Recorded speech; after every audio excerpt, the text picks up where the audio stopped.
Your CEO, captain of your ship, numero uno, master of your seas, and in charge of your own destiny.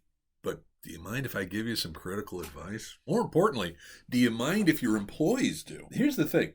We want our employees to essentially have confidence and faith in what we do, but we want that because they have confidence and faith in what we do, not because we intimidate them to the point where they can't give us feedback. Here's a little thought experiment I'd like you to do. Take a moment, list out the people who are direct reports to you or the next level.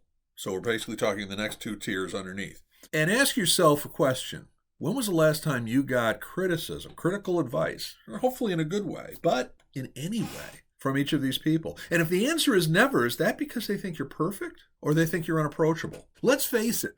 There's a perspective of the business that they have that you don't, and perhaps a different way of evaluating things and a different way of actually approaching problems and situations. But if they don't feel open enough that they can't actually come to you and say, hey, I disagree, that's a problem, isn't it?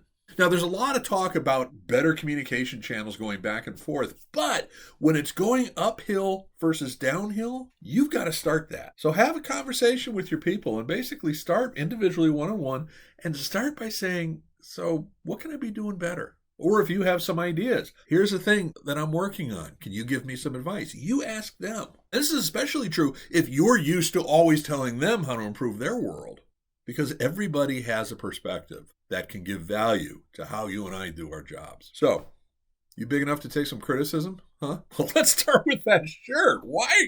Oh my God. Ugh. Anyway, comments below.